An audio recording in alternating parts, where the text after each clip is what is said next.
Bây giờ bảo bớt cho cô 2 viên đi, xem còn mấy.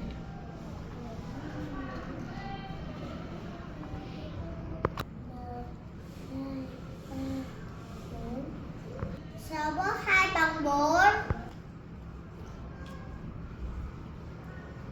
Bây giờ bảo bớt cho cô tiếp đi 3 viên nữa nào.